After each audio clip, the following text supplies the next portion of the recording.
Olá, pessoal.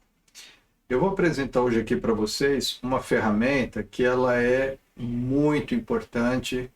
É uma ferramenta que vocês poderão se desenvolver, evoluir mais no estudo de PLC, no estudo de supervisório, na integração dos sistemas, né? Os alunos vivem perguntando: professor, eu quero fazer um curso de PLC ou de supervisório, o que o senhor recomenda? Hoje em dia, pessoal, a situação hoje em dia é muito diferente do que há 20, 30 anos, que você tinha que ter um equipamento para você estudar. Então, hoje nós temos ferramentas assim que são maravilhosas, que você pode utilizar para simular um PLC. Depois você tira a ferramenta e coloca o PLC de verdade.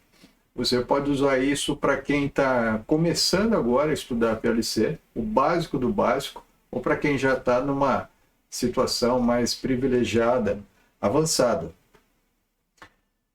Você quer aprender um PLC numa linguagem diferente, então esse ambiente ele é riquíssimo para isso. Então o intuito dessa videoaula, das próximas videoaulas, né, atrelado também àquilo que vocês vão aprender no Mastertool, ao supervisório, ao Arduino, a todas essas playlists que eu estou colocando para vocês, vocês têm um pontapé inicial para depois vocês desenvolver, tá? Então, a gente vai definir isso aqui como sendo um ambiente integrado de desenvolvimento utilizando o protocolo OPC, tá? Nós vamos falar no decorrer aí o que é o protocolo OPC, quando ele surgiu, lá atrás, tem um histórico, depois eu vou passar para vocês um link de um site bem legal que explica tudo isso.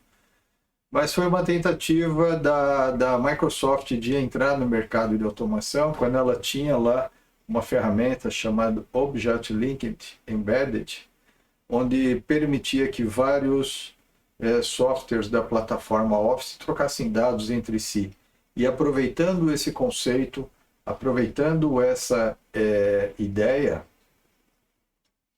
ela entrou no mercado de automação porque na década de 80 e 90 havia muitas empresas, muitos equipamentos, cada um tendo o seu protocolo diferente. Protocolo é o conjunto de regras, né, que esse equipamento utiliza para trocar dados com outros. Então, o OPC veio para padronizar, é uma biblioteca que vem facilitar o acesso aos operandos do PLC, pontos digitais, pontos, memórias do tipo Word, enfim. O OPC veio facilitar para você ler e escrever dados independente do protocolo do equipamento. Basta você ter de um lado alguém que sirva esses dados com um formato conhecido e do outro lado um cliente para recebê-los, né? Eu faço uma analogia de um restaurante e as pessoas que vão até aquele restaurante olhar uma carta de menu para escolher aquilo que ela vai querer escolher para a sua refeição, né? Nós vamos citar esse exemplo do restaurante várias vezes aqui na hora que a gente vai fazendo a integração. Por hora, nós vamos utilizar um CLP, o FluidSim, nós vamos utilizar uma versão gratuita do PLC, do FluidSim e também do supervisório. Mas vocês podem estender depois esse estudo para programas de robôs. Você tem ferramentas maravilhosas que não são gratuitas, né? Mas você consegue simular todo um ambiente industrial. Na internet vocês vão encontrar várias ferramentas interessantes, né? Tem uma especificamente que ela é maravilhosa, parece um gamer, e você, via OPC, você consegue fazer essa troca de dados. Você tem também o MATLAB, que você pode usar o Simulink lá, o MATLAB, comunicar em OPC. Você tem diversas plataformas IoT que também trabalham com OPC, DA, UA. Você pode trabalhar com microcontroladores, PIC, Arduino, ESP, etc. O Raspberry, né? Um computador Raspberry. Então, depois que vocês pegarem o jeitão, vocês vão poder desenvolver outros estudos. Então, vamos lá. O principal intuito aqui, essa pirâmide está representando apenas a pirâmide da automação. existe a parte de TI que não foi desenhada aí, né? Que tem os sistemas MES e ERP. Mas essa pirâmide tradicional, do jeito que a gente está vendo aí, ela está meio assim com seus dias contados, porque hoje você, de cada camada da pirâmide, você já pode ter assim fuga de dados para IoT, né? Eu posso enviar dados do campo, do controle e da supervisão. Então, o desenho dessa pirâmide ele tende a ficar mais esparramado e modificar-se daqui para frente com essa integração 4.0. Essa pirâmide, do jeito que ela está desenhada aí, pessoal, representa o processo 3.0 desde a década de 60 até os dias de hoje, vamos assim dizer, né? Com a invenção do PLC até os dias de hoje, isso daí é a indústria 3.0. Aqui embaixo, nós podemos ter aqui na parte de campo, né? Os sinais convencionais ligados às entradas e saídas do CLP, e eu tenho também aqui as redes de campo. Eu posso ter aqui as diversas redes de campo, tá? Profibus, Modbus, ASI, Profibus DP, né? HART, etc, etc. Várias redes, né? Interbus. E eu tenho também os pontos de entradas e saídas físicos. Na camada de controle, onde nós temos o PLC, mas não somente PLC que faz o controle, né, pessoal? A gente pode ter aqui controladores de malhas, eu posso ter soft PLC, sistemas digitais de controle distribuído. O PLC é um deles, que é o que é mais próximo da gente aqui, que a gente vai estar utilizando. E na camada de supervisão, nós temos os softwares supervisórios. O pessoal chama também de SCADA, que é um acrônimo que significa Sistema de Controle e Aquisição de Dados. Então, nós vamos trabalhar com essa pirâmide aqui. Legal. Para a gente integrar essa pirâmide, nós vamos utilizar essas três camadas, o driver OPC, as bibliotecas OPC, né? Então, nós vamos fazer essa OPC e vai ser o OPC DA, que é uma versão mais antiga e mais acessível para todos nós, né? Sendo que o A muitas vezes é pago. Bacana. Quais as vantagens que vocês vão ter aprendendo tudo isso daí, pessoal? De forma gratuita, vocês não vão ter que fazer nenhum curso de PLC, nada. Primeiro, aprofundar nos estudos CLP. O pessoal tem assim, acha que CLP é uma coisa difícil, não sei o quê. Então, vocês vão conseguir se aprofundar nos estudos de PLC. Aprofundar-se também nos cursos de supervisório, uma vez que esses cursos são muito caros, né? E não é sempre que você consegue entrar numa turma, às vezes sobra uma vaga ou outra, fala que é estudante, os caras torcem o nariz, não dão o curso. Então, com isso aqui, vocês vão ver vários vídeos bacanas que tem hoje na internet, pessoal. Muitos vídeos. Vocês vão poder assistir esses vídeos e aplicar os conhecimentos desses vídeos nesse ambiente aqui. De uma forma mais genérica, vocês vão estar integrando as tecnologias 3.0 com 4.0, né? Nós vamos ver algum exemplo utilizando o MQTT, HTTP. Eu vou dar um exemplo para vocês muito bacana que faz um post HTTP para uma plataforma IoT. Vocês vão ver que legal, tudo virtual.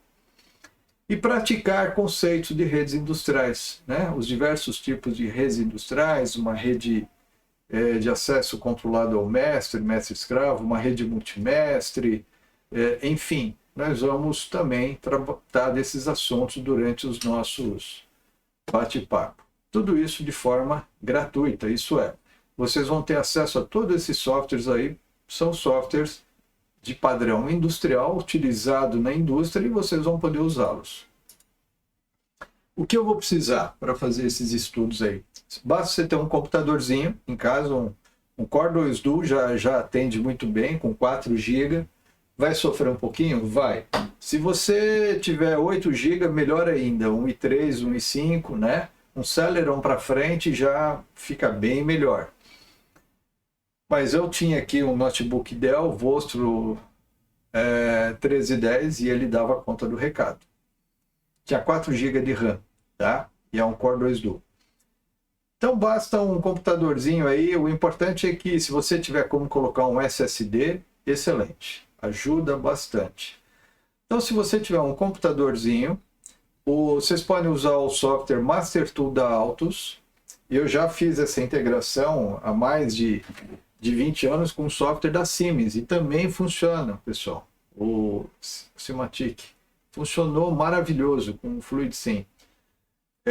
Vocês têm também o supervisório. Vocês vão usar um supervisório aí. Eu estou usando o Aviva, né, que foi a empresa que adquiriu, do grupo o Wonderware, que adquiriu a Indusoft. Então, vocês hoje vão encontrar muita coisa na internet sobre o Indusoft, que vai servir para a Aviva, e é o que eu trabalho aqui. Mas você pode trabalhar com vários outros supervisórios, basta que ele tenha OPC de forma gratuita. É que a maioria dos supervisórios, elas limitam o número de tags, né? Muito o número de tags.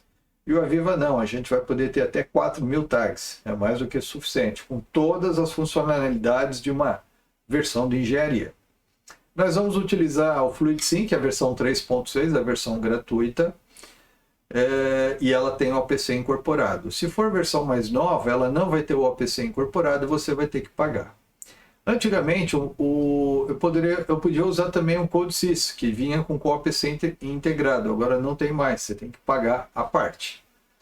Então é isso daí. O resto, você vai também se dedicar bastante, porque CLP você só aprende praticando. Bom, qual é o exemplo que a gente vai trabalhar para a gente criar essa base de estudos, e depois eu vou adotando novas ideias e vocês vão implementando, eu vou apresentando a solução aqui. Nós vamos partir de um funcional composto por 3 atuadores pneumáticos, né, ou hidráulicos, e cada atuador desse, de dupla ação, ele vai ter 2 fins de curso em cada um deles. Fim de curso do tipo heat switch, né?